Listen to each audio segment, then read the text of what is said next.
Maybe I'll just steal this one. Oh, this one's on. Okay. Oh, yeah. Okay.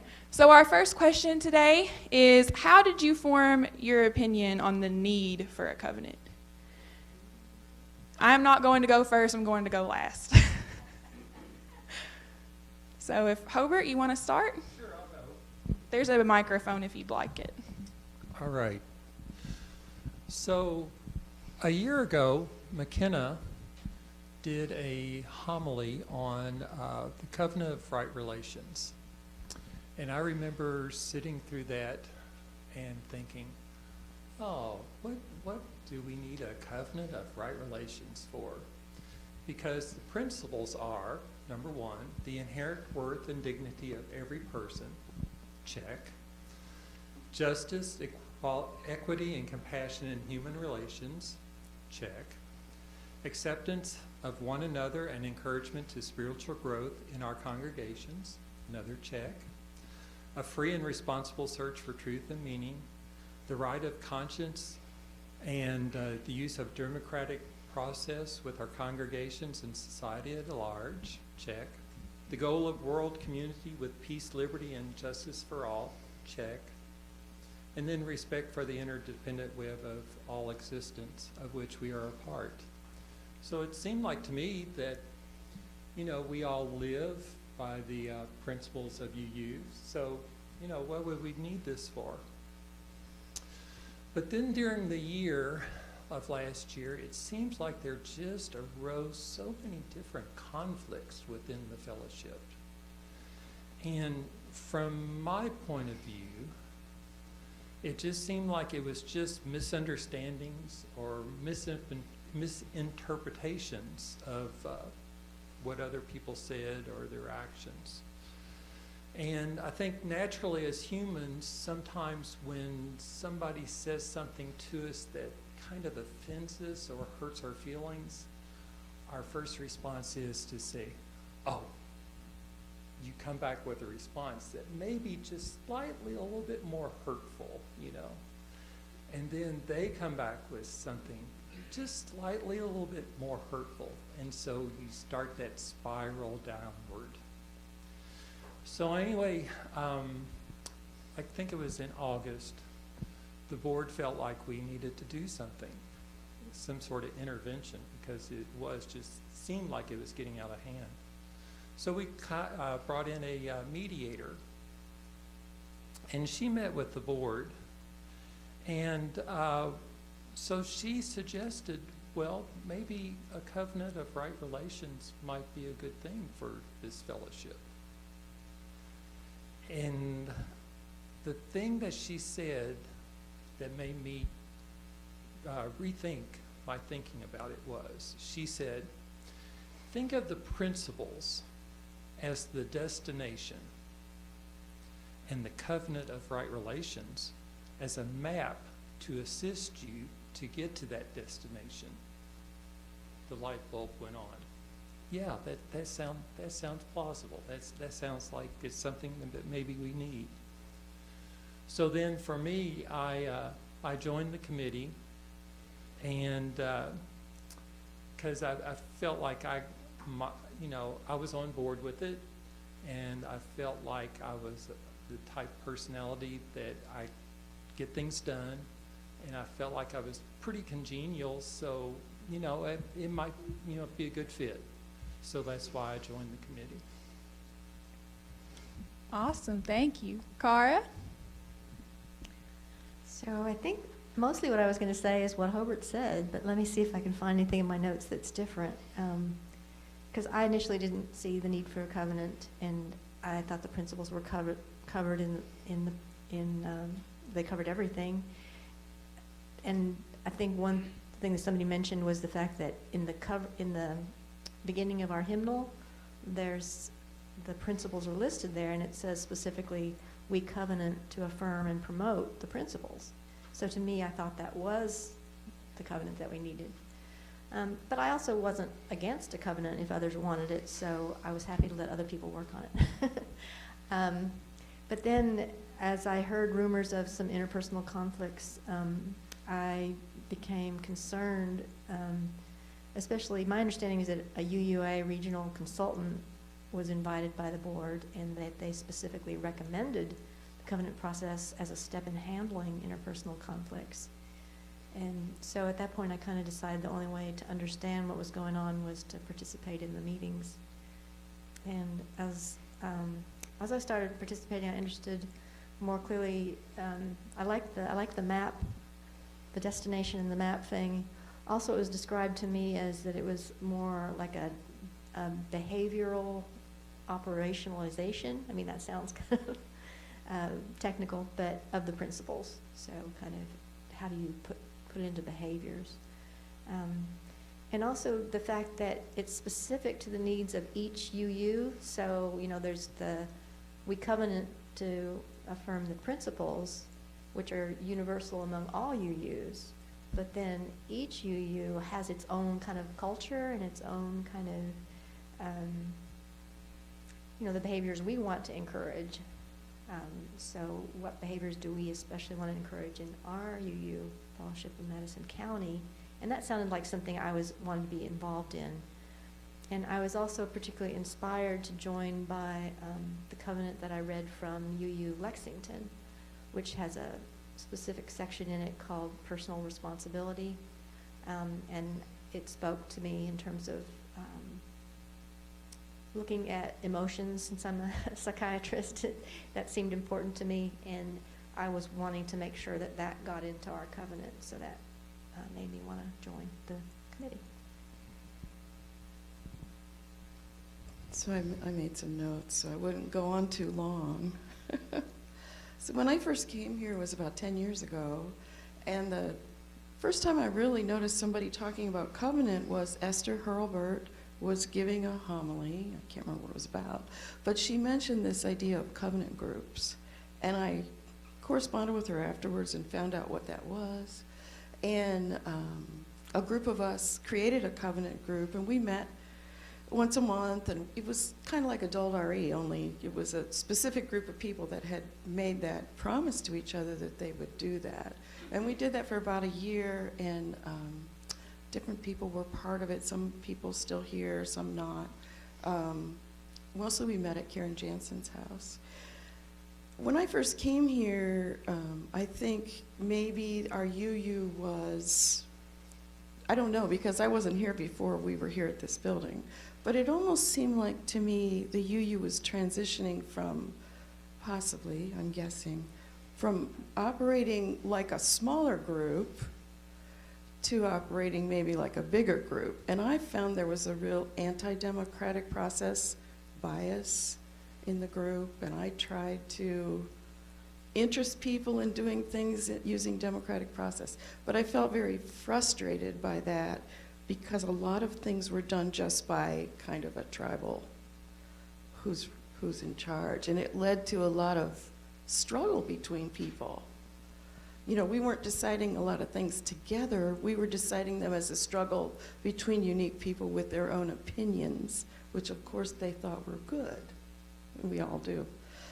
Anyway, there were some behaviors. I remember, you know, I will always remember being shouted down in a board meeting, and I was a board member. You know, things happen that are very painful that I think could be addressed by this idea about how we should try to be with each other. I tried to strengthen the idea of democratic process. I begged my way into doing a homily on democratic process, which I hope helped. And I think we're getting better and better at it. But I do think we still struggle. You know, I hear people say, well, that was a disaster when we voted on that. Look how it turned out. Of course, these are the people that, you know, didn't win on the voting. They got the downside. But we still have that kind of floating around. And I think it leads to kind of a stuckness, and it makes it hard for us to work our way from what's difficult to what can we learn from this. Because it almost seems like everybody sees these as interpersonal conflicts rather than a process issue of how we're kind of operating. I had one really, really difficult issue that struck me deep in my heart that went on for a long, long, long, long time. And I seemed to be the only one that was worried about it. So anyway, eventually I worked with the Mid-America region, and I asked for some input, and I had a couple long calls with a wonderful minister. And she said to me, this was maybe 4 years ago, and she said to me, well, why don't you talk to your right relations person? And I said, what's that? And then she said, oh, do you have a covenant? And I said, well, we have a covenant group, and and she explained, and I went and started surfing around trying to understand. And although that was great, I really didn't make much progress further on the thing that I was so hurting over. I worked with the board president. That was the recommendation of the minister I talked to, and it was Robert at the time. But it didn't really lead to any change. And even when I went personally and said, could we back off on this? Could we try to do something about this? It actually got bigger and worse. So I also asked the program committee, could I do a homily about this? Maybe that would work, because I thought it helped when I did the democratic process homily. And they said to me, no, you just have an axe to grind. You can't give a homily. And I thought, God, I'm so stuck here. Like, what do you do? Do you give up and leave? Or do you stay and try and help work through things that you really, really see as a problem? So I just learned to accept that it wasn't something that was important to other people the way it was to me, or that the fact that I was hurting wasn't important to other people either. So that's where I'm coming from with yay. Let's see if we can learn to do things in a way that works a little better, because it didn't work for me. How I formed an opinion on the need for a covenant. Wow. So I guess it's not really a secret that I'm kind of a radical in everything that I do. That's no quiet thing. And I was elected 2 years ago to the board as secretary. And I thought, oh, this is great. I had been a member at that point for 2 or 3 years. And I had just kind of floated around and tried really hard to get to know everybody. Was fascinated by how this place functioned. I had never attended any sort of group like this before. I was actually very anti-religion before coming here. And now I can't imagine being anyplace else. But it was definitely an eye-opener, I think, to be on the board and to realize all of the things that were happening underneath the surface that I hadn't seen before being on the board. And I think it was also a little frustrating just because, I am this younger member who comes in and has really very intense perspectives on what our religion is and how we should embrace it. And I think that, getting sucked into all of that conflict underneath the surface was really an eye-opener for me. It was very painful. I'm a little bit like Doris and like some others I've known, especially in the last year or so, that kept questioning, is it worth it? Do I want to stay here? Why am I with this congregation? I could go somewhere else. And I think that, like any decent millennial, I came to learn about a covenant through Google. I literally just typed in, UUA conflict resolution just to see what would happen. And what I found was an entire textbook almost of a safety guidelines for what they call safe congregations. I found an entire workshop on how to form covenants. And so I actually also reached out to UUA Mid-America and said, here's what's happening in our congregation. I keep trying to make things better, and I think I'm making them worse. Could you instruct me on what this is precisely and how to format it? And so I did bring it up. I did a homily on covenant about this time last year, and did not quite get the response that I was looking for. I think I approach things with a very fiery sort of passion, and it doesn't always resonate with people. I think sometimes they would maybe appreciate a kinder, softer approach. And I have learned that, and I'm thankful to have learned that through this process. At the time, I was really frustrated because I felt like forming a covenant would be a compromise somehow. I would have to give away something that was really important in order to get just a little bit of peace. And now I don't have that perspective anymore. To me, a covenant is no longer a compromise, it's a collaboration. And I think everyone on our committee has worked really hard to make it that way. And I'm very proud of them. Not that it's my committee to be proud of, but you know. So that will take us to our second question. What is your perspective of the processes taken to form this draft covenant? And Hobart, if you want to start. Sure. Oh, gosh. Well, I don't know if this is exactly what you're asking, but did the process have a personal effect on me? Sure, answer it however you'd like. And so let me go that route, in that this process had a definite effect on me. When I came into this, I was like, oh my gosh, what am I getting myself into? You know, another committee, people with different ideas, different thoughts, different personalities, and we're all going to collaborate and try to draft one document from all that. Oh my gosh, what have I gotten myself into? But it really actually turned out to be a much easier process than I had thought.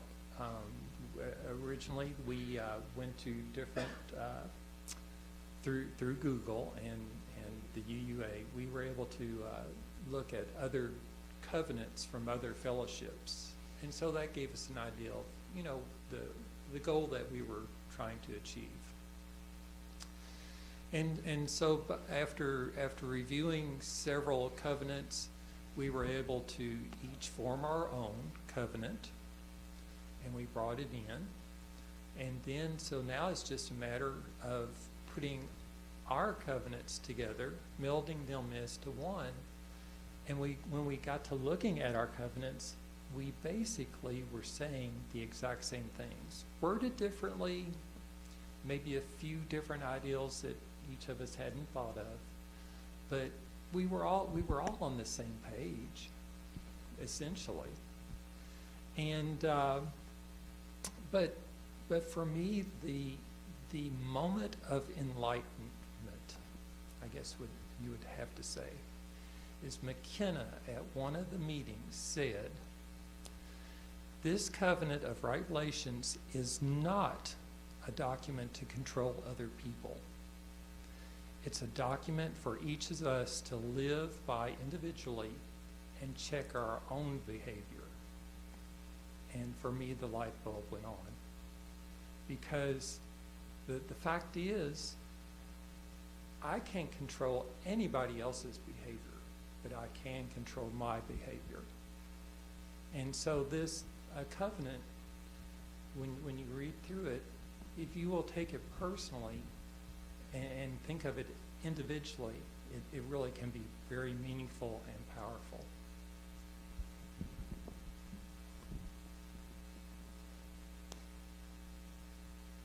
Let's see, I'm struggling whether or not to share with you some of the details, the painful details of the process, because I know part of the reason that you weren't in the committee was because you probably didn't want to deal with the nuts and bolts of that. But I think it might be helpful to share with you. So as Hobart said, we looked at all these different resources, examples from other UUs.